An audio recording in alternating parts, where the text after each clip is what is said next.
Les decía que la unidad correspondiente es la unidad de origen y evolución, que en esta unidad vamos a hablar acerca de las teorías acerca del origen de la vida Sí, y profe. de la posterior evolución biológica. Ok. Entonces, la teoría del Big Bang es la teoría como más aceptada acerca del origen del universo, donde se plantea que el universo nace a partir de la explosión de toda la materia y energía existente que se encontraba concentrada en un solo punto, en una sola bola de masa y energía. Entonces esta única bola de masa estalla con una gran explosión que se va extendiendo y que va generando todo lo que es el universo. A partir de esta explosión, igualmente entonces se plantea que el universo entonces es un universo en expansión y que a medida que se hace más grande, pues la velocidad de expansión se va haciendo un poco más lenta, precisamente porque la energía que se va extendiendo, pues llega con menos fuerza. A partir de esta explosión, entonces se genera la fuerza de gravedad, el electromagnetismo y las fuerzas nucleares, que son básicamente las fuerzas que gobiernan todas las acciones y todos los cambios energéticos que hay en el universo. Que a partir de aquí entonces se formaron los primeros núcleos, los primeros átomos, para ir formando entonces cada una de las estructuras que hacen parte y que constituyen al universo. Entonces, a partir de esta gran explosión, entonces se da toda esa expansión energética y entonces a medida que pasa el tiempo y a medida que nos alejamos del centro de esa explosión, es donde hay menor cantidad de energía, hay menor cantidad de radiación, pero hay mayor interacción entre las moléculas porque es donde se forman los átomos, las moléculas, se forman las galaxias y entonces donde finalmente se van formando algunos planetas luego de tantos años, tantos miles de millones de años, aproximadamente 15.000 millones de años desde que se dio ese gran evento, donde entonces empieza a aparecer la vida como la conocemos en el planeta. Son muchas las teorías que han intentado explicar cómo fue que se originó estas formas de vida en el planeta. Entre esas, pues una de las principales teorías son en plural, las teorías creacionistas. Y lo digo en plural porque cada cultura realmente, cada cultura en el mundo, cada cultura en el planeta tiene su propia teoría acerca del origen de la vida. En estas teorías creacionistas hay un ser superior, un ente supremo, una fuerza superior, que es quien permitió el desarrollo de la vida o quien creó la vida. Otra teoría considerada durante mucho tiempo fue la teoría abiogenésica o la teoría de la generación espontánea, que habla de que en condiciones muy particulares, con la mezcla ideal, se generan organismos vivos. Luego tenemos la teoría de la panspermia, que habla acerca del origen extraterrestre, que los organismos vivos o que la vida en la Tierra se originó por una fuente que provino del espacio. Y luego tenemos la teoría del origen y evolución bioquímica. En esta teoría se explica el origen a partir de las interacciones atómicas y luego moleculares y luego la posterior evolución de estas interacciones químicas para dar origen a los primeros organismos vivos.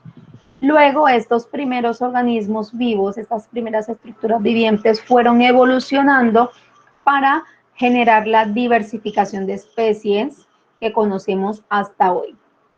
Entonces, las primeras teorías acerca del origen de la vida se dan el siglo V antes de Cristo, donde se piensa que la vida es universal y que entonces se origina se propone un origen cósmico de la vida, es decir, que la vida se originó en el espacio exterior y que llegó al planeta Tierra y acá pues colonizó de forma exitosa y se generaron pues las especies conocidas.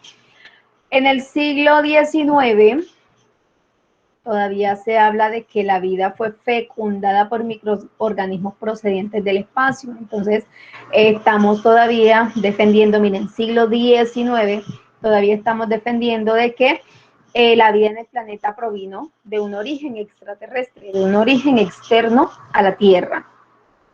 Arrhenius, por allá en 1906, entonces elabora de una forma un poco más explícita la teoría de la panspermia. Entonces empieza a describir que la vida en la Tierra llegó realmente a partir de unas esporas bacterianas provenientes del espacio en los meteoritos que caían a la Tierra durante las edades primitivas del planeta. Y que a partir entonces de estas bacterias provenientes del espacio fue de donde realmente se crearon las células eucariotas y se dio el posterior proceso evolutivo a las especies actuales. Acerca de la generación espontánea, entonces Aristóteles, estamos hablando entonces aquí de los griegos, en esta teoría se expresa que la vida aparece de forma espontánea cada vez que las condiciones son adecuadas. ¿Cuáles serán esas condiciones adecuadas? Materia orgánica, aire, agua, luz y una chispa de vida. Con esa mezcla, entonces se podía originar vida. ¿Cómo se originaba o qué hizo que se pensara que esa mezcla realmente podía originar organismos vivos? A partir de la observación, entonces ellos empezaron a mirar que cuando se dejaba una habitación cerrada en penumbras, pero que por algunas rendijas lograba entrar, así sea un poco de luz, y el aire que podía ingresar a esa habitación, si allí se dejaba restos de comida, restos de vegetales, durante un tiempo específico y si había una carga energética en esa habitación, luego de cierto tiempo, cuando esa habitación se abriera, se podían encontrar ratones, cucarachas, lagartijas y otro tipo de organismos que se generaban de forma espontánea en esa mezcla.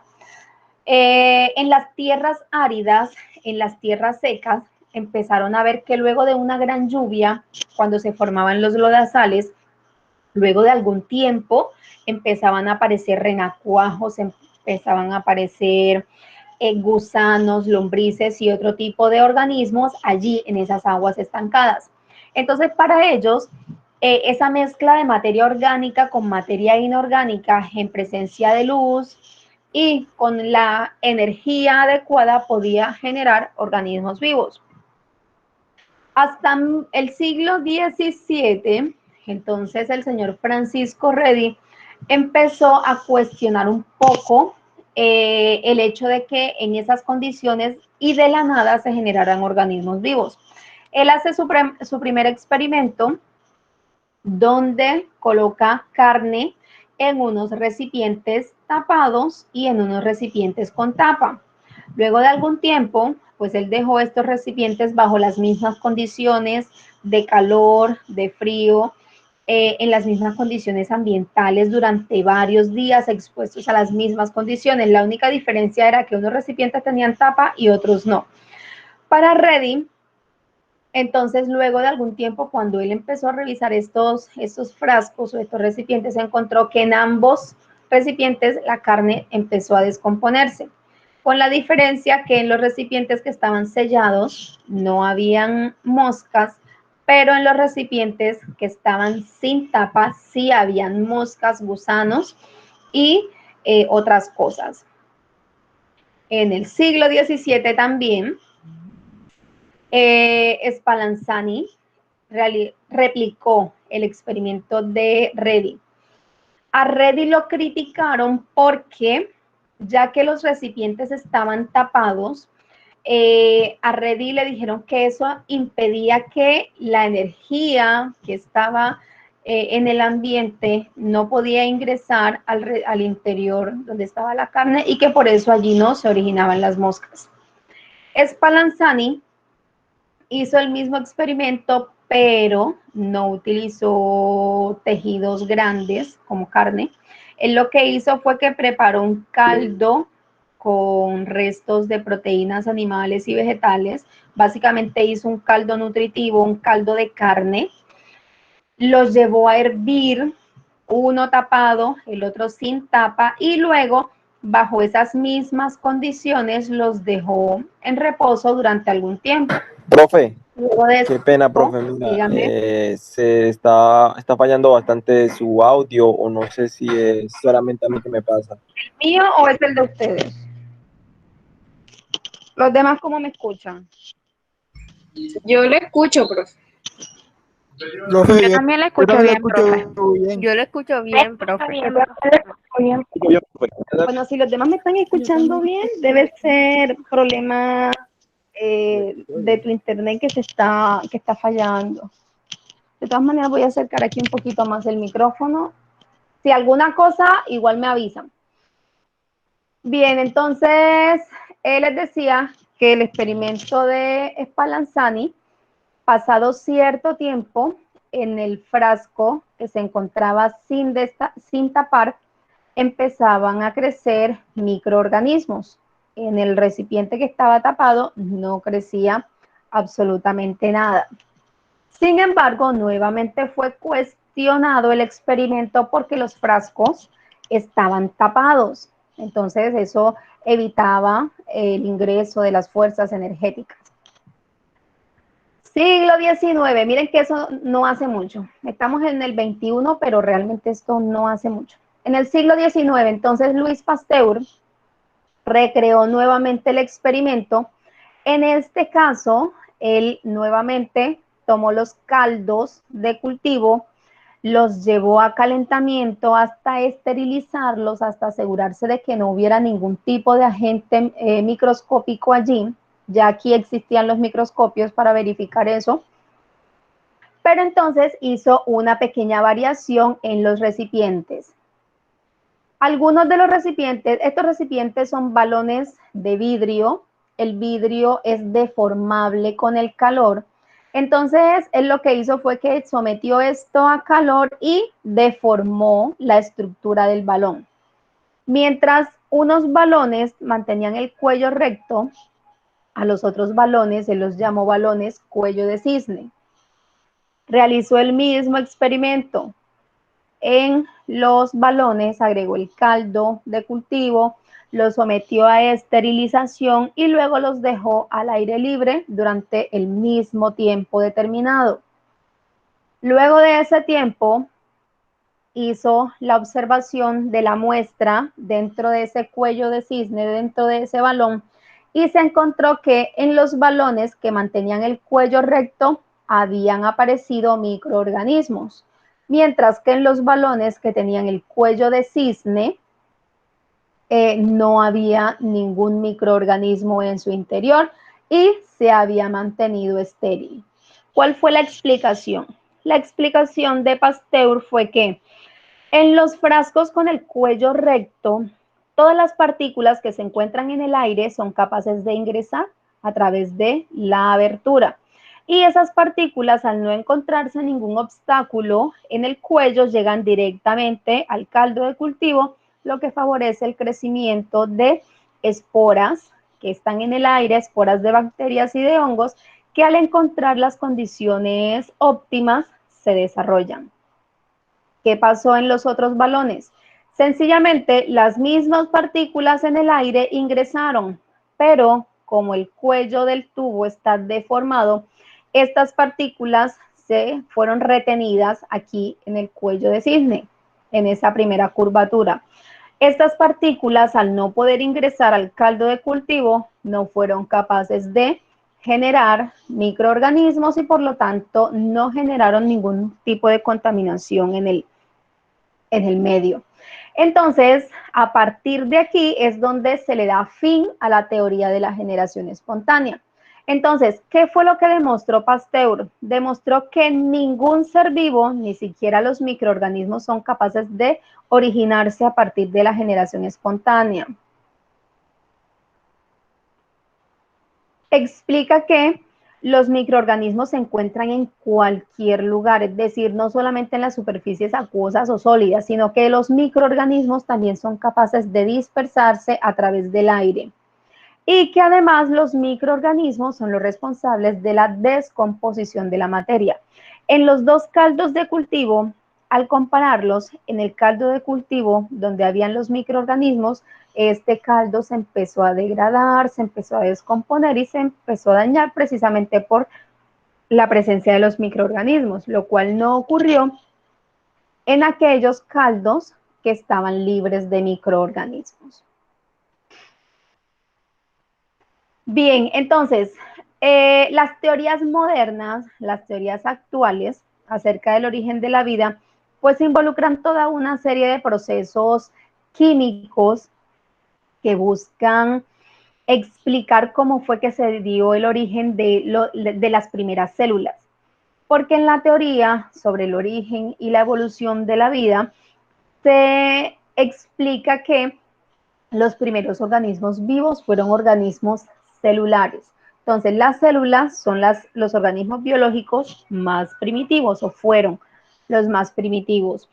Las células procariotas específicamente, que a partir de las procariotas entonces se originaron las eucariotas a través de unos procesos de simbiosis y de interacciones entre células, y que a su vez fueron evolucionando para formar las diferentes formas de vida conocidas hasta el día de hoy y que se han dado en el planeta Tierra. Entonces, en estas teorías se encuentra la teoría de la evolución química, de si cómo fue que se dieron esos primeros organismos, esas primeras moléculas que dieron origen a las primeras células, luego cómo esas primeras moléculas utilizaron a las arcillas, los fondos minerales, para tener reacciones químicas estables que les permitieran generar moléculas mucho más grandes y de mayor estructura, cómo aportaron las fuentes hidrotermales a esa estabilidad molecular y cómo fue que se generó la primera molécula autorreplicante o el primer ácido nucleico, ya que el primer ácido nucleico fue precisamente el ARN y no el ADN. Entonces, en esta evolución química, el principal postulante es el señor Alexander Oparin, quien supuso que la vida se había originado en un medio rico en materia orgánica y carente de oxígeno.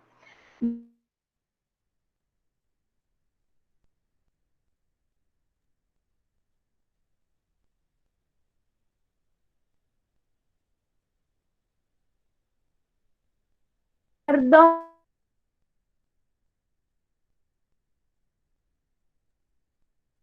Dentro de la molécula del agua, dentro del dióxido de carbono, pero no se encontraba de forma libre, como O2 no existía. Esta atmósfera era reductora, precisamente por la ausencia de oxígeno libre. Toda el agua que había en ese planeta Tierra, en ese planeta primitivo, estaba en forma de vapor. No había agua líquida, no habían océanos, no habían ríos, no habían lagos. Esto se debe a que las temperaturas eran muy altas y al ser tan altas, no era posible que el agua se condensara y se formaran ríos o tormentas. Habían muchos gases de carbono, mucho metano, gases ricos en amoníaco y ricos en azufre, provenientes de las erupciones volcánicas. En estas condiciones de esa tierra primitiva, también había una gran incidencia de radiación, precisamente porque no existía una capa de ozono en la atmósfera. Alrededor de la atmósfera no existía una capa protectora de radiación. Por lo tanto, había una gran cantidad de radiación ultravioleta y una gran cantidad de carga eléctrica que se expresaba en forma de tormentas eléctricas, lo cual dio como resultado la formación de pequeñas moléculas orgánicas que se encontraban esparcidas en la parte atmosférica, en la atmósfera superior. En algún momento empezó entonces a darse una gran actividad volcánica. Esta gran actividad volcánica, con una gran cantidad de producción de cenizas, conllevó a que estas cenizas se extendieran durante gran parte del planeta. Estas cenizas, al evitar que entrara la radiación solar y el calor de fuera del planeta, hizo que el planeta empezara a enfriarse. Al empezar a enfriarse, se generaron entonces las primeras nubes y las primeras tormentas de lluvia ácida, precisamente por la gran cantidad de gases sulfúricos que habían como consecuencia de las emanaciones volcánicas. Entonces, estas grandes tormentas generaron consigo un caldo o sopa primitiva. ¿De dónde se origina esa sopa primitiva? El agua que se genera precisamente por las lluvias que caen cuando la atmósfera se enfría. Esta lluvia, al ser un poco ácida y las moléculas inorgánicas que se encuentran en la atmósfera flotando, con ayuda de las descargas eléctricas empiezan a generar las primeras moléculas orgánicas. Al caer a la corteza terrestre, esta lluvia ácida también empieza a liberar un poco la materia, los elementos que se encuentran en la corteza sólida, y esos elementos también empiezan a reaccionar con las moléculas que se generan en la tormenta. Es aquí entonces donde se van a formar los primeros aminoácidos, los primeros nucleótidos, moléculas pequeñas de carbohidratos y pequeños ácidos grasos. Estas pequeñas moléculas serían entonces las que empezarían a reaccionar entre sí para dar a formar entonces moléculas mucho más grandes y mucho más complejas. Básicamente, a partir de los pequeños aminoácidos, estos aminoácidos se empezaron a unir entre sí para formar moléculas más grandes llamadas proteínas. Los nucleótidos se unieron entre sí, se unieron con azúcares y se unieron con grupos fosfatos para formar ácidos nucleicos. Los ácidos grasos de cadena corta que se formaron inicialmente se unieron entre sí y se unieron a azúcares y se unieron a grupos fosfato para conocer unas moléculas que llamamos fosfolípidos. Estas moléculas que les acabo de mencionar, los fosfolípidos, son las moléculas que constituyen a las membranas celulares. Entonces, las proteínas son las moléculas que forman las estructuras elásticas de las células, que forman el citoesqueleto celular, que forman los cilios, flagelos, y que permiten también el intercambio de moléculas a través de la membrana celular. Y los ácidos nucleicos, pues la primera molécula que se formó fue casualmente el ARN. ¿Por qué decimos que fue el ARN y no el ADN? Porque en la actualidad conocemos, a través de la tecnología de la biología molecular, conocemos que la molécula del ADN es muy frágil frente a las condiciones ambientales. Cuando una célula se ve expuesta a la radiación, pueden ocurrir mutaciones. Si una célula es expuesta a unas altas condiciones salinas, el material genético se puede dañar. Entonces, si una célula muere y si el ADN, incluso el ADN se ha sacado del núcleo de la célula y se ha liberado al citoplasma, ese material genético es reciclado, es degradado por las mismas enzimas que se encuentran en el citoplasma celular. En condiciones ambientales, sacando una hebra de ADN de la célula y exponiéndola a las condiciones ambientales, se degrada con mucha rapidez. En cambio que el ARN es una molécula que es mucho más estable frente a las condiciones ambientales y en el citoplasma celular. Esa y otras evidencias a nivel molecular entonces nos indican que el ARN fue el primer nucleótido que se formó a partir de estas grandes reacciones químicas que se dieron. Entonces, precisamente estas grandes moléculas empezaron a reaccionar entre sí para formar polímeros que más tarde se agruparían para dar lugar a las primeras células. ¿Quién dice o por qué o cuáles son más bien, cuáles son las evidencias de que eso ocurrió en algún momento en el planeta? Pues por allá en 1953, los bioquímicos Stanley Miller y el señor, ahora se me olvida el nombre de apellido, Urey, ambos bioquímicos, demostraron en un laboratorio que a partir de las condiciones planteadas de esa tierra primitiva, es decir, altas temperaturas, radiación, fuerzas eléctricas que generaron la interacción de pequeñas moléculas gaseosas, se pudieron generar estas moléculas orgánicas. Entonces, estos señores, Stanley Miller y Urey, simularon las condiciones de la tierra primitiva en un sistema cerrado en laboratorio. En un sistema de vidrio, en un juego de probetas, tubos, condensadores y demás materiales, ellos simularon las condiciones primitivas del planeta. Entonces introdujeron agua del océano, en este caso agua salada, precisamente por los minerales que están expuestos en la corteza terrestre. Entonces estos minerales se simulan con agua del océano. Los sometieron a calentamiento. Los vapores que aquí se generan empiezan a través de un movimiento de convección. El agua empieza a moverse en este sentido. A partir de este desprendimiento que se encuentra aquí, entonces se introdujeron los gases que estaban presentes en la atmósfera. Metano, hidrógeno, monóxido de carbono, dióxido de carbono, amoníaco, se inocularon por aquí y empezaron a circular en el mismo sentido que venía circulando el vapor de agua. En este espacio cilíndrico introdujeron 2 electrodos para simular las tormentas eléctricas. Ya aquí, en este lugar, entonces nos encontramos con los gases que se encontraban en la Tierra primitiva. Al simular las tormentas eléctricas y luego enfriar el sistema a través de un condensador, se recogió la muestra luego de esta tormenta.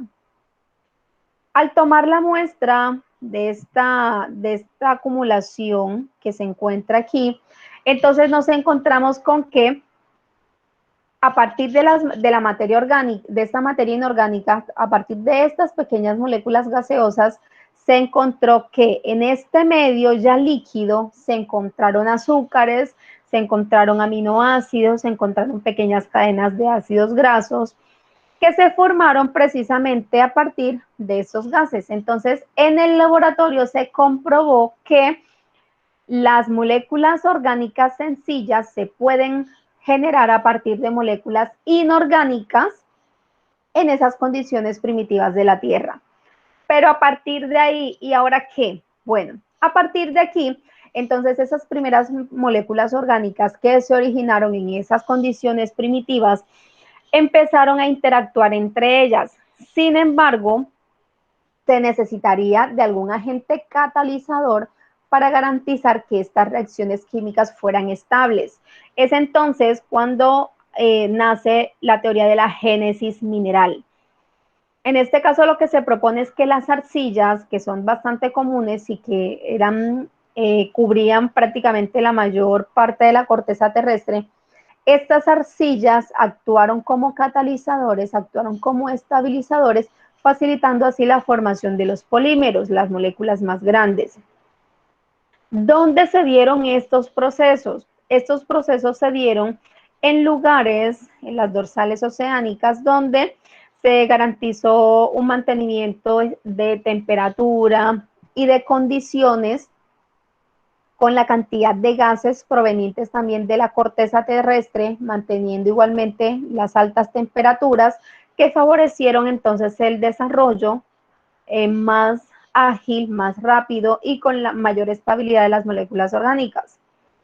También se propone que las moléculas de ADN surgieron al azar a partir de este mismo proceso bioquímico y que sin embargo estas fueron las únicas moléculas capaces de autorreplicarse, es decir, de replicarse ellas mismas, y además que estas cadenas empezaron a mutar, empezaron a cambiar a través de cada proceso de replicación comenzando entonces el proceso de evolución, en este caso pues evolución molecular.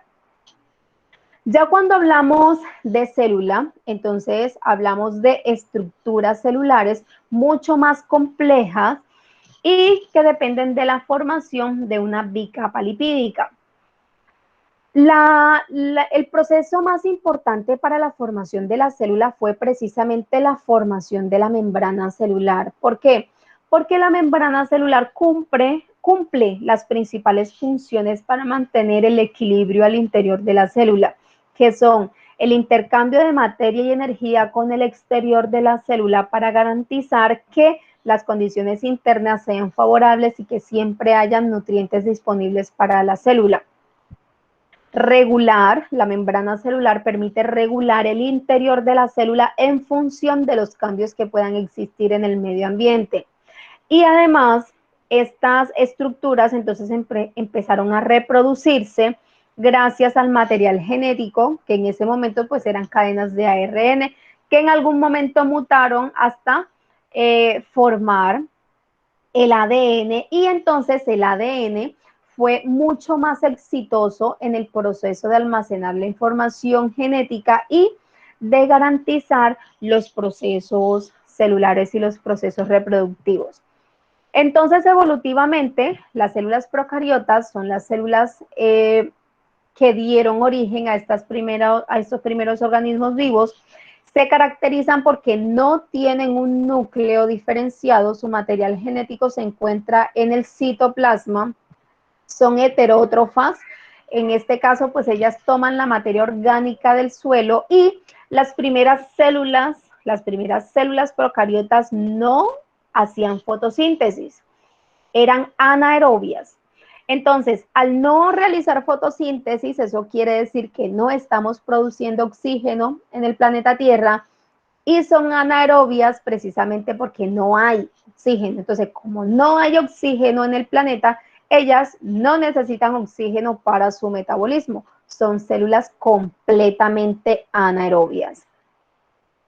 En algún momento del proceso evolutivo, estas células empiezan a aumentar de tamaño, y esta célula procariota primitiva se empieza a alimentar de otras células como ella, de menor tamaño y que se encuentran en mayor número.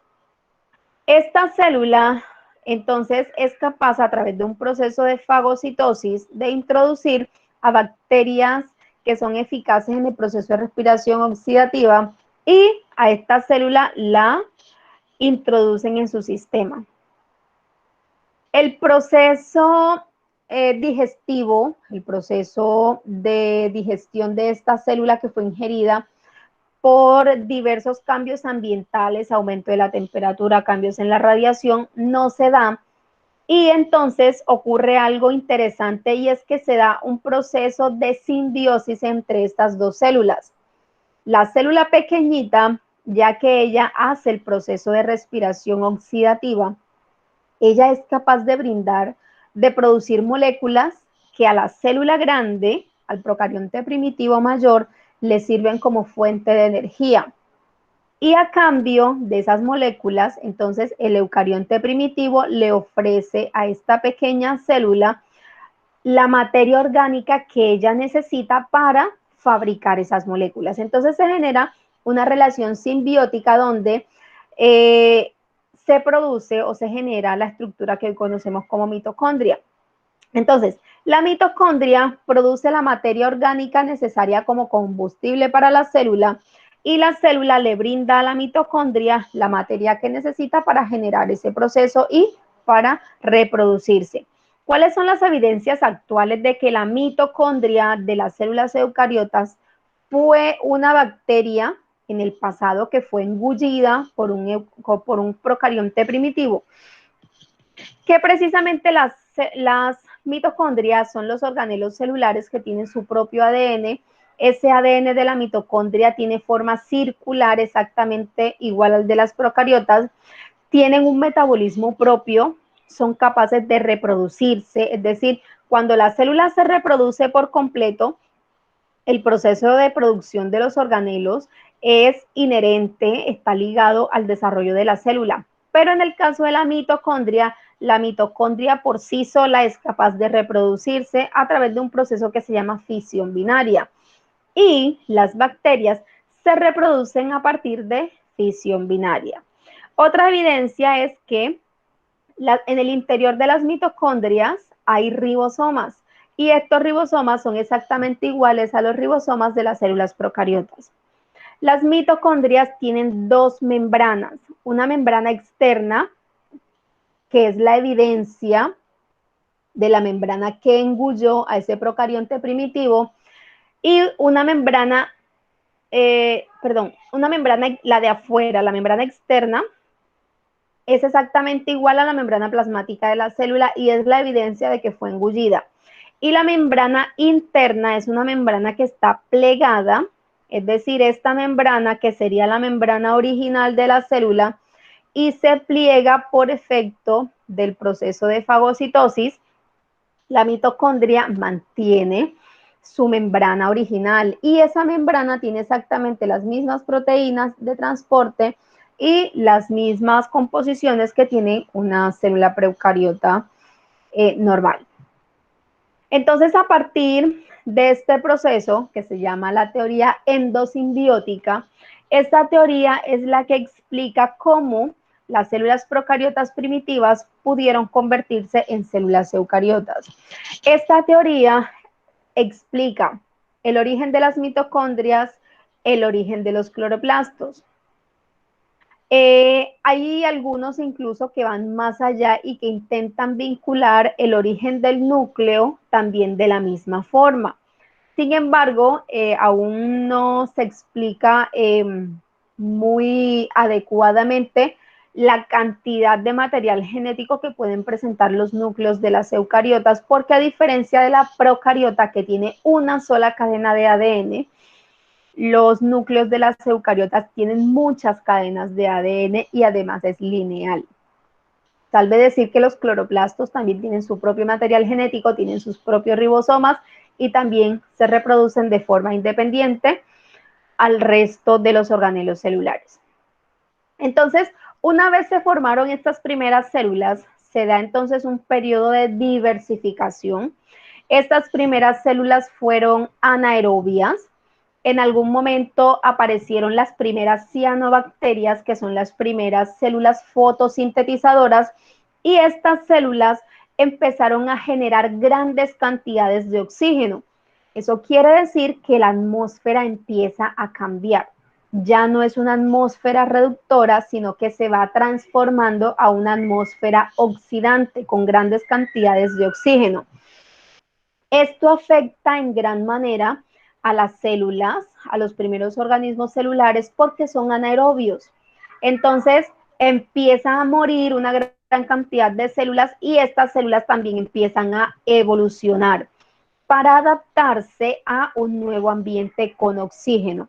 En ese proceso entonces de diversificación empieza entonces a darse toda una aparición de diversas formas celulares y estas diversas formas celulares entonces son las que dan origen a las diversas formas de vida que conocemos hoy en el planeta. Entonces, en total, se podría decir que han habido cerca de 50 millones de especies en el planeta Tierra, contando todas las especies que han llegado, sin contar aquellas especies que se han extinguido en los grandes eventos cataclísmicos que han generado extinciones. Recuerden que han habido 4 grandes extinciones, 5. Se dice que vamos a la 6ª gran extinción debido a los cambios ambientales que se están generando por la intervención del hombre en la mayoría de los ecosistemas. ¿Cuál es la evidencia de toda esta cantidad de especies que han existido? Los fósiles, los restos que han quedado presentes en el suelo, en las rocas, como representantes de todas estas formas vivientes que de pronto alguna vez existieron, y esta es una de las evidencias más grandes de que en el planeta Tierra se ha dado un proceso de evolución y de diversificación biológica para que haya toda esa gran cantidad de especies. ¿Cuáles son las pruebas que apoyan la evolución? Las pruebas biológicas, que son las que se basan en los organismos actuales, los organismos que existen hoy en el planeta. Las pruebas paleontológicas están apoyadas en la evidencia fósil, la evidencia de las especies que existieron, pero que ya no están. Y las pruebas moleculares, cuya base es la genética. ¿Cómo se dan los procesos de herencia? ¿Cómo se da la transmisión de caracteres entre una especie?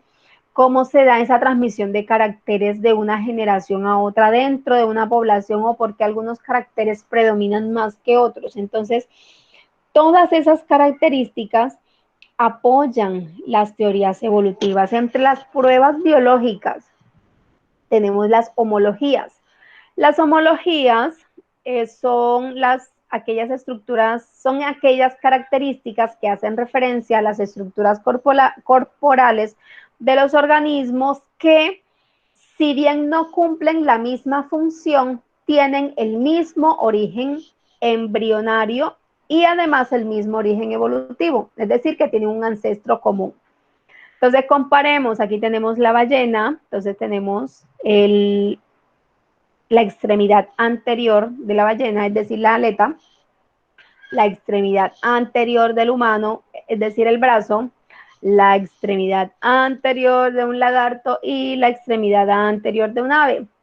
Si comparamos estas extremidades con la extremidad anterior de una especie ancestral para estas especies, nos encontramos que las estructuras de origen en su desarrollo embriológico básicamente son las mismas, independientemente de que uno nade, de que el otro sujete, de que el otro camine o de que el otro huele. Entonces, estas homologías son evidencias de un proceso evolutivo que reflejan un proceso de adaptación a partir de un ancestro común frente a diferentes usos.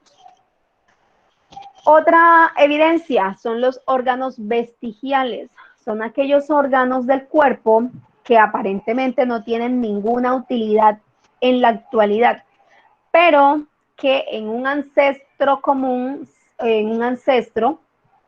sí tuvieron algún tipo de utilidad. Sencillamente que a través del proceso evolutivo, este órgano sencillamente perdió importancia para el desarrollo de la vida de este organismo y por lo tanto entonces no se desarrolló de la misma forma. En el caso de las ballenas, hay evidencia en su estructura ósea del fémur. Entonces este fémur es un hueso vestigial que haría parte de un pariente antepasado de la ballena, que indicaría que la ballena fue o tiene un antepasado que fue terrestre, que se movió en 4 patas y que en algún momento de ese proceso evolutivo esta especie o este organismo se fue al mar y entonces se evolucionó de tal forma que entonces su desarrollo morfológico actual le permite tener mayor éxito en su forma actual en el medio donde vive. Entonces, las pruebas paleontológicas son los fósiles que nos llevan entonces a tener evidencia de las diferentes formas de vida que han existido y que han ido evolucionando dentro de un mismo linaje de especies o dentro de un mismo orden, dentro de una misma familia. Las pruebas moleculares, estas se basan en los cambios a nivel genético, en las mutaciones. Estos cambios son constantes y dependen de la replicación del material genético.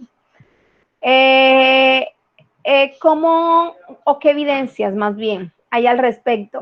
Las evidencias están relacionadas cuando comparamos entonces los genes que se encuentran en una especie y en otra. Si comparamos los genes del ratón y los genes del ser humano, entonces estamos compartiendo la mayoría de estos genes. Entonces, estos dos mamíferos, ambos son mamíferos, que provienen de un antepasado común. Entonces, una de las evidencias precisamente es esa gran cantidad de genes que son compartidos y que cumplen las mismas funciones, que codifican para la misma información genética. Entonces, a partir de esas evidencias, se empiezan también a crear las teorías evolucionistas. En estas teorías evolucionistas, las primeras teorías son llamadas teorías fijistas, porque estas teorías explican que las especies son inmutables y que no han cambiado, es decir, que han permanecido fijas en su estructura, en su forma, en su comportamiento a lo largo del tiempo desde que fueron creadas. Para estos, entonces, no hay lugar a la evolución. La diversidad de especies se explica gracias a la creación igualmente, que es la creación o ese Dios creador, esa fuerza, quien ha generado cada una de esa riqueza o de esa diversidad de especies que conocemos el día de hoy. Por allá en el siglo XVIII, entonces empezamos a clasificar. Recuerden que en la clase pasada les hablaba de la importancia de la clasificación en el origen de la biología como ciencia. Esa clasificación la empieza el señor Carl von Linnaeus.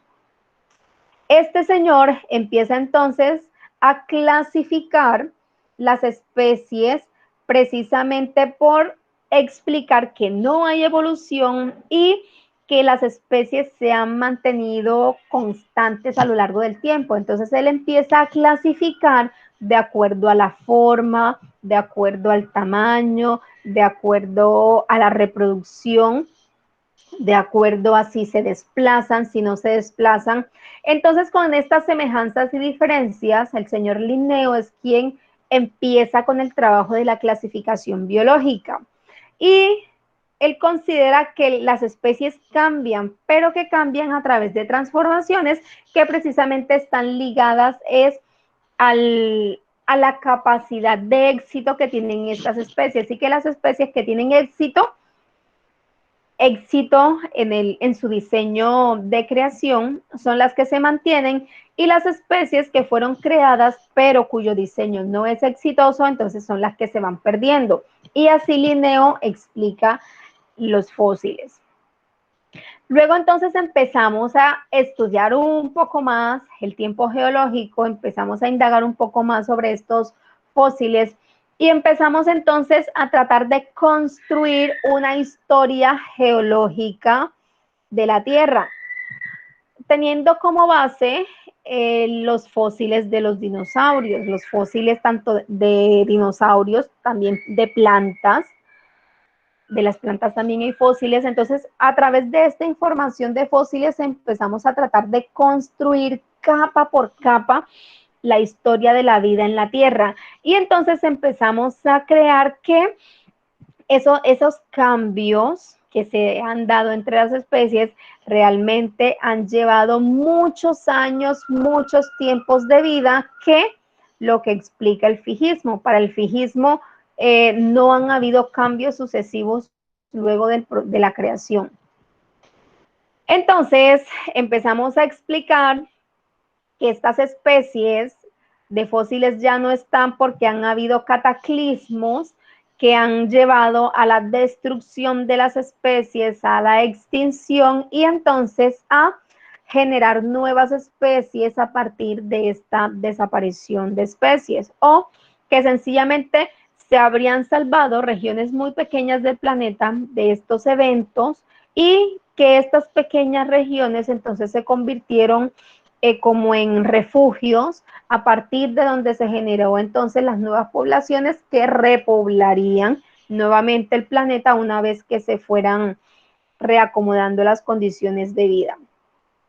Entonces empezamos a explicar en cada una de estas eras geológicas dónde se originaron los primeros organismos, dónde se originaron las primeras células, los primeros organismos con tejidos, donde se dio entonces, donde se fueron dando los periodos de extinción, donde se fueron dando los procesos de diversificación. Entonces hablamos de que Hubo grandes extinciones en el mar porque cambió la acidez del agua, cambió la temperatura atmosférica y eso conllevó a una degradación también de los ecosistemas acuáticos, que entonces aparecen los periodos de enfriamiento y calentamiento y que esos periodos de enfriamiento prolongados dieron como origen entonces a las eras glaciales y que estas eras glaciales que se han dado también llevaron a la extinción de especies y favorecieron el desarrollo de otras. Entonces empezamos a construir toda esa historia en el tiempo geológico de la Tierra. Entonces, si comparamos toda esa edad de vida de la Tierra, el ser humano no lleva realmente mucho tiempo en el planeta, pero si miramos la cantidad de tiempo que el humano lleva en el planeta y la influencia que tiene la actividad humana sobre el planeta, básicamente lo que no han hecho todas las demás especies lo estamos logrando nosotros y es que estamos logrando acabar el planeta. Bien, entonces, a partir de esa historia, que empezamos entonces a organizar dónde se dieron los grandes periodos de crecimiento de diversificación en el agua, en la tierra, los grandes periodos de extinciones, entonces empezamos a conocer un poco más cómo se dieron esos procesos de diversificación de las especies. Empezamos a tratar de explicar cómo era que se daba la repartición o la distribución de los recursos entre tantas especies animales, entre los mismos vegetales, cómo se da la distribución de los recursos, cómo es que unas especies son capaces de colonizar toda una gran extensión de suelo y son otras pocas las que llegan. Entonces, en esa competencia empezamos a explicar la competencia animal porque es lo que más fácil se ve. Entonces, en esta competencia por el recurso, hay unos que son más aptos, que son los que sobreviven, que son los que tienen las mejores características. Pero ojo, miren que no estoy diciendo ni los más grandes ni los más fuertes, los más aptos, los más adecuados frente a las condiciones de clima, de sequía, de lluvia, de humedad, a la cantidad de alimento, los más aptos para el proceso reproductivo. No siempre el más grande es el más exitoso, no siempre el más pequeño es el más exitoso o el más colorido. Eso ya va también en función de la especie. Entonces empezamos a explicar que la evolución es un proceso de cambios secuenciales, cambios que se dan uno detrás de otro y que se van fijando en las poblaciones de especies y que se mantienen a lo largo del tiempo. Entonces las teorías evolucionistas básicamente intentan es explicar cómo estos procesos han conllevado a generar la gran diversificación de especies y también a explicar cómo es que algunas especies han logrado mantenerse y otras no se han mantenido o sencillamente no han sido exitosas. El primero entonces en hablar de evolución es el caballero de Lamarck. A esta teoría pues se le llama lamarckismo precisamente por el fundador. Lamarck todavía cree en la teoría de la generación espontánea. Sin embargo, él empieza a hacer observaciones de su mundo natural y empieza a generar una serie de explicaciones a partir de esas observaciones acerca de la descendencia y del comportamiento que observa de las especies en sus ecosistemas. Entonces, Lamarck habla de los caracteres adquiridos. En este punto, Lamarck expresa que los caracteres que se adquieren durante el desarrollo en el ciclo de vida de un organismo, según se use con mucha frecuencia o se deje de usar, son transmitidos a la siguiente generación. En ese punto, básicamente Lamarck lo que expresa es que si un organismo empieza a usar con mucha frecuencia un órgano, este órgano se desarrolla mucho más y este órgano súper desarrollado se pasa a la siguiente generación a través de la reproducción y que si un órgano no se utiliza o deja de utilizarse, tiende a desaparecer. El ejemplo que dio Lamarck para este ejemplo fue el de las jirafas, donde él empieza a explicar el crecimiento del cuello de las jirafas. Ahorita lo revisamos. Y el otro punto de la teoría de Lamarck es la existencia de un principio creativo. Para Lamarck, entonces, la función crea el órgano. Entonces, en el caso de la ballena era un organismo terrestre, pero ella se muda al agua. Entonces, como ella necesita nadar, entonces en ese proceso de nadar, ese mamífero que tenía patas, esas patas empezaron a palmearse y a hacerse más desarrolladas para facilitar el proceso de natación. Entonces, para Lamarck admite el proceso evolutivo. Sin embargo, él todavía cree en la teoría de la generación espontánea de las especies. Entonces, él le intenta explicar en el caso de la jirafa. Para él, el hecho de que la jirafa empieza a estirar un poco su cuello porque no alcanza las hojas de los árboles, entonces esta jirafa empieza a alimentarse de las hojas más altas y de las hojas altas, y a medida que se va acabando las hojas a su altura, ella va estirando un poco más el cuello. Entonces esta es una jirafa niña, y ya esta jirafa en su etapa de adultez ha estirado lo suficientemente el cuello como para alcanzar las ramas más grandes. O sencillamente es una jirafa adulta que al hacer este ejercicio de estirar y estirar y estirar y estirar el cuello, ese cuello se estiró lo suficiente como para alcanzar los árboles más altos. Sin embargo, Lamarck no es capaz de explicar cómo es que se da ese proceso. Para Lamarck, esta jirafa, si se reproduce, va a transmitir esta característica a sus hijos. Entonces, para Lamarck, las características adquiridas son transmitidas a la descendencia. Para Darwin explica los procesos de cambio dentro de las poblaciones de las especies. Para Darwin, dentro de la misma población de una misma especie, hay pequeños cambios, hay pequeñas variaciones que pueden favorecer más a unos individuos entre otros. En el caso de los pinzones de Darwin al llegar a la isla Galápagos, si comparamos la extensión del continente y la extensión de la isla, Darwin se encuentra con una gran cantidad de pinzones dentro de esa isla tan pequeñita. Cuando él llega a tierra, él se encuentra con que sí, también hay pinzones en tierra, pero no hay tantas especies como las que hay en esa pequeña isla. Y que además estas especies son exclusivas de esta isla, no las hay en el continente. Darwin entonces empieza a observar el comportamiento y la alimentación de estos pinzones. Entonces él empieza a observar que estos se alimentan de hojas, entonces tienen un pico un poco alargadito pero chato. Estos se alimentan de semillas, pero el pico es un poco grueso en la base y algo puntiagudo. Este se alimenta de cactus, semillas y frutas. Entonces fíjense que las semillas, las frutas y los cactus de pronto son más suaves y ya no necesita un pico tan grueso en la base porque no necesita tanta fuerza, pero sí lo necesita un poco más alargado para obtener mejor el contenido de la fruta. Este se alimenta de cactus y frutas, igual tiene un pico un poco más alargado y un poco más ensanchado. Veamos que el cactus almacena una gran cantidad de humedad, al igual que las frutas, y eso pues ayuda un poco a separar de las narinas y evitar que se le mojen cuando se alimenta.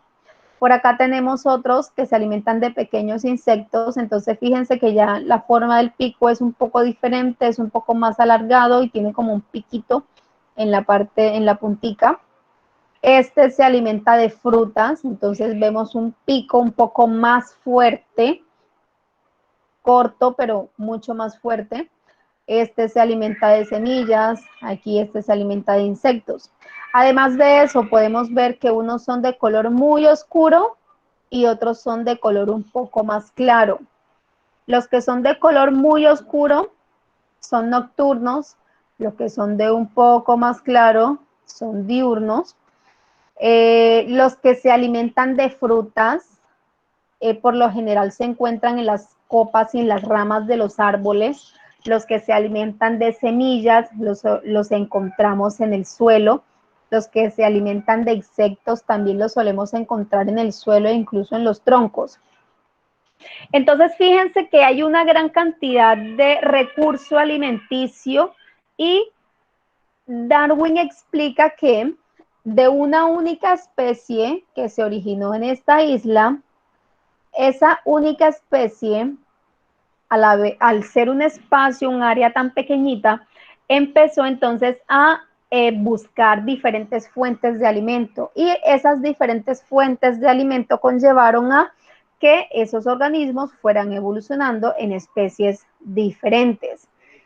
Entonces, precisamente, a través de este clado, esta estructura se llama clado, se representa cómo se dio ese proceso de diversificación. Entonces, ese ancestro común, esa única especie a partir del que se generaron todas las demás, proviene de Sudamérica, es decir, proviene del continente. Esta ave llegó a las islas y a partir de esta población de aves se empezaron a diversificar las otras especies de pinzones. Entonces, los insectívoros, miren que todos los insectívoros, entonces, comparten un mismo ancestro. ¿En qué se diferencian? Entonces, lo que se encuentra en árboles muy grandes, en árboles medianos, en árboles muy pequeños, y eso también determina el tamaño del pinzón, si es un pinzón muy grande, si es un pinzón pequeñito, o es un pinzón de tamaño mediano. Empezamos entonces a ver que Darwin empieza a explicar que en las poblaciones de las especies hay pequeñas diferencias y estas pequeñas diferencias son las que conllevan al éxito. Entonces, la teoría evolutiva de Darwin se basa en la selección natural, pero esa selección natural es la selección del medio ambiente hacia los más aptos para las condiciones que se encuentran en ese momento. Entonces, que se basa en la capacidad reproductora elevada, entonces los organismos tienden a reproducirse de tal forma que tienen muchos hijos y esos muchos hijos, probablemente más de la mitad se va a morir, pero muchos hijos van a garantizar que la especie se mantenga. La variabilidad de la descendencia, entonces, no todos los hijos son iguales, no todos los descendientes son iguales. Los que tengan las mejores características son los que tendrán mayor éxito. Si miramos en estos 4 tigres que están aquí, los 4 son hermanos. Pero si dejamos a estos 4 animales en una selva no, ellos son de sabanas, en una sabana arbolada, ¿cuál tendrá más éxito en el camuflaje? ¿El blanco, el albino o el de rayas naranjas y negros? Probablemente tendrá más éxito el de rayas, ¿cierto? Mientras que el albino será muy fácil de ver para las presas. Así que para este animal será muy difícil cazar, será incluso muy difícil reproducirse e incluso será muy fácil que otros animales lo cacen a él. Entonces, ¿quién tendría mayor éxito reproductivo o mayor éxito en la alimentación o mayor éxito en mantener el territorio? El tamaño, si es más grande, también tiene más fuerza para pelear en el caso de una defensa del territorio. Entonces, la selección natural se expresa cuando los recursos son escasos y se favorece a los que tienen las mejores condiciones para el medio ambiente en particular. ¿Cómo explica Darwin la evolución de la jirafa? En el caso de Lamarck, en la parte superior del dibujo, Lamarck sencillamente dice que había un ancestro de cuello corto y que las jirafas empezaron a estirar el cuello para llegar a las ramas más altas. Que el uso prolongado de ese proceso de estirar y estirar y estirar fue lo que hizo que la jirafa finalmente desarrollara un cuello muy largo. Para Darwin, una misma población de jirafas, habían jirafas con el cuello corto, con cuello mediano y con cuello muy largo. En un proceso en el cual pudo haber escasez de los alimentos, las jirafas con el cuello muy corto y que no llegaban a la altura de los árboles donde se encontraban los brotes frescos, puesto que las jirafas se alimentan es de los brotes más frescos de las ramas, estas jirafas no llegaban a alimentarse y empezaron a morir, precisamente porque se quedaban sin alimento. Mientras que las jirafas más altas eran las que lograban alimentarse en ese periodo de escasez. Y entonces estas jirafas fueron las que llegaron al éxito precisamente porque eran las que alcanzaban a reproducirse. Y entonces al estas irse reproduciendo, sus genes empezaron a mantenerse con mayor frecuencia alélica en la población y eso generó entonces un proceso de fijación, generando que todas las jirafas entonces ahora mantienen un cuello largo, precisamente porque los genes que establecían que podían haber cuellos más cortos fueron desapareciendo por no tener éxito en ese proceso de alimentación habiendo escasez. Ya entonces en la actualidad, cuando aparece la genética, recordemos que cuando Mendel establece sus principios de la teoría evolutiva, todavía no existía la genética, todavía no se habían dado las leyes de Mendel. Las leyes de Mendel aparecen un siglo después de las apreciaciones de Darwin de la evolución.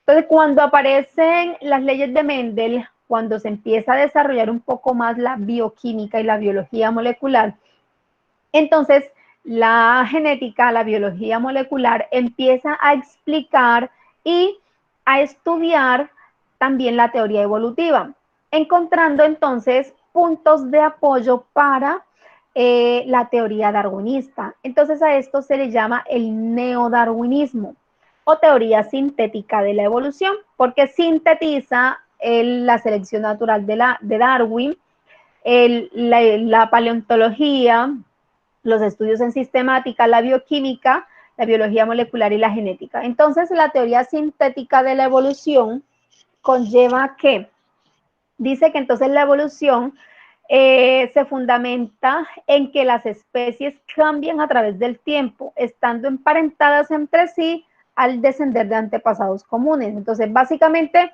todas las especies existentes existen o se han dado a través de un antepasado común y que mantienen características en común con estos antepasados y entre ellas. Y esas pruebas nos las da la biología molecular, la genética, la bioquímica, la sistemática e incluso la paleontología. También explica que los mecanismos de la evolución son la fuente de variabilidad de los organismos y que a su vez son los que determinan el proceso de selección natural. Entonces, esta variabilidad genética incide en la selección natural precisamente porque esa variación de genes genera características que pueden ser favorables o no a las condiciones ambientales dadas en ese momento.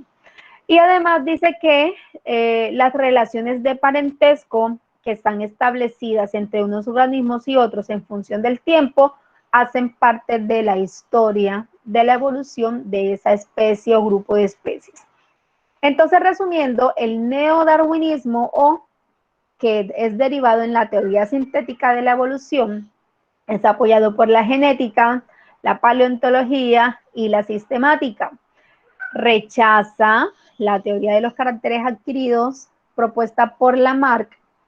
Para la teoría sintética de la evolución, quien evoluciona es la población, no el individuo, es decir, no es un solo organismo el que evoluciona. Quien evoluciona es toda la población, todo el conjunto de individuos de esa especie que se encuentran en un lugar y en un área determinada, en un tiempo geológico específico. Las mutaciones son quienes aportan la variabilidad sobre la cual actúa el proceso de selección natural. Y además, la evolución es un proceso que ocurre en modo gradual, es decir, no es un proceso que vamos a ver a lo largo de 10 años ni incluso 100 años, es un proceso que ocurre muy lentamente para establecerse a lo largo del tiempo. ¿Qué pruebas? Las pruebas que tenemos al respecto, las pruebas paleontológicas, las cuales nos cuentan la historia de cada una de las especies en los grupos familiares que han existido a lo largo del tiempo en la Tierra. Las pruebas biogeográficas que nos muestran las especies que cumplen una misma función ecológica, que tienen incluso características muy similares, muy parecidas y que se encuentran en lugares distantes del planeta. Entonces, por ejemplo, aquí tenemos estas especies, el jaguar americano y el leopardo del continente africano.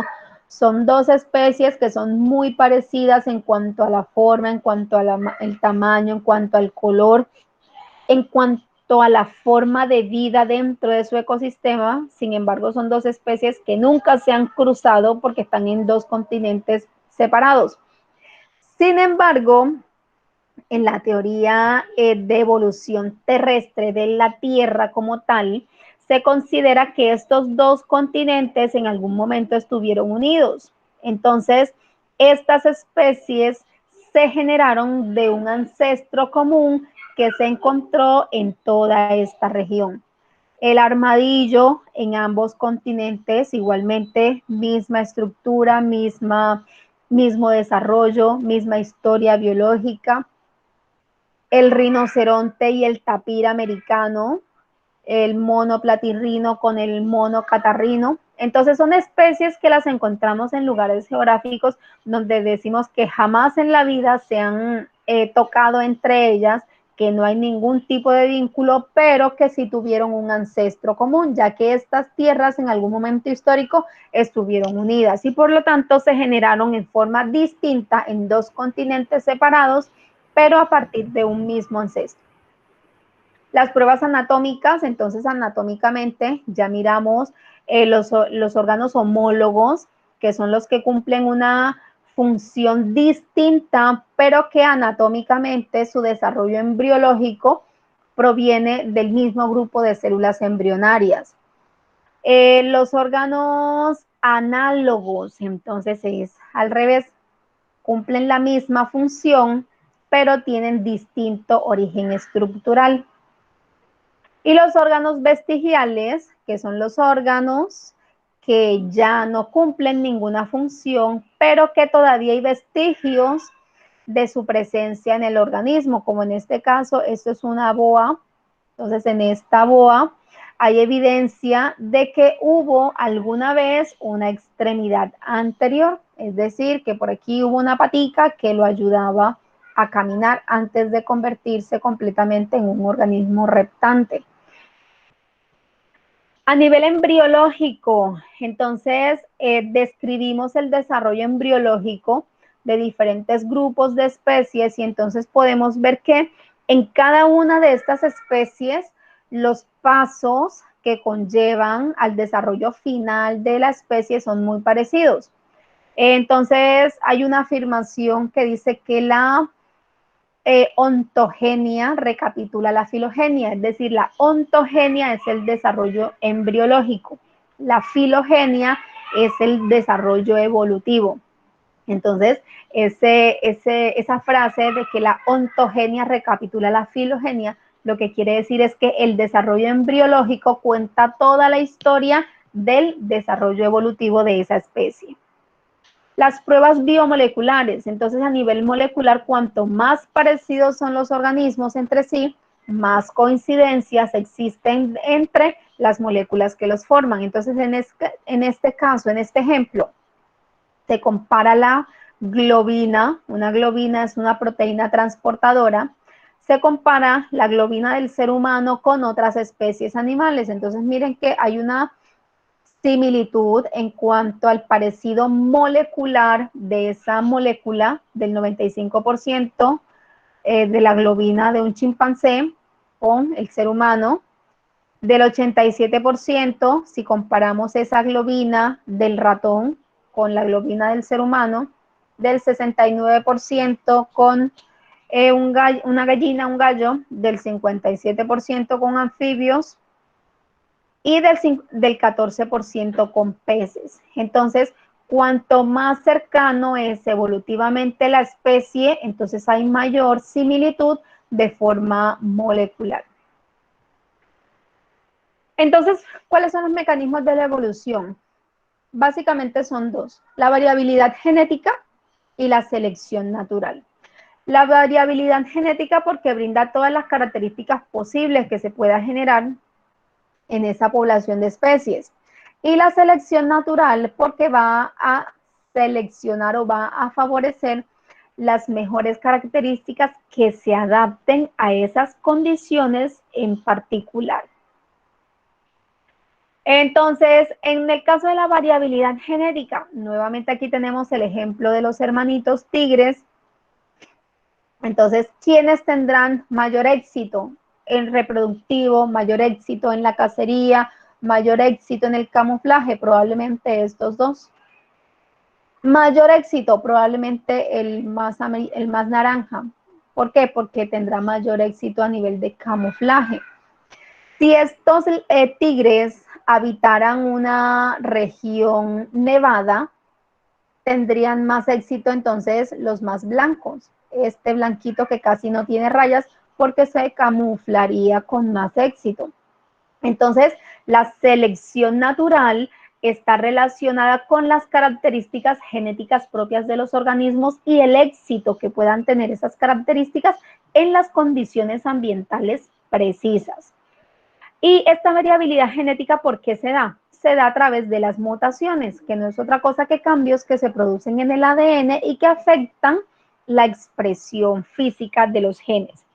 En este caso, las mariquitas, esta especie todas estas mariquitas pertenecen a una misma especie, pero fíjense que dentro de esta misma especie, dentro de esta misma población de mariquitas, se pueden presentar toda esta variedad de formas y colores, desde fondo rojo con punticos negros hasta fondo negro con punticos rojos. Muchos punticos, pocos punticos. ¿Y quiénes van a ser más exitosas? Depende del ambiente donde se encuentren. Si estas mariquitas las encontramos en un ambiente donde hay muchas flores de color rojo, probablemente serán muy exitosas, a diferencia de estas otras, que serán muy visibles a los depredadores. O si donde viven las flores son muy oscuras o hay muchos troncos oscuros, probablemente las que tengan mayor éxito sean las que tengan predominancia del color oscuro. En esta mazorca que vemos aquí, cada uno de estos granos de maíz equivale a un óvulo y a un granito de polen que fecundó a ese óvulo. Entonces miren que en esta misma mazorca hay variabilidad genética. Y eso se debe a los procesos de recombinación genética que se dan durante la meiosis celular, cuando se forman los gametos sexuales.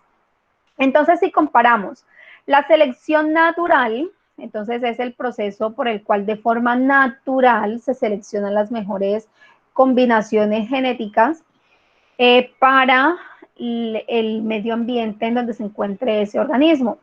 Se da de forma natural porque esa selección la realiza el mismo ambiente.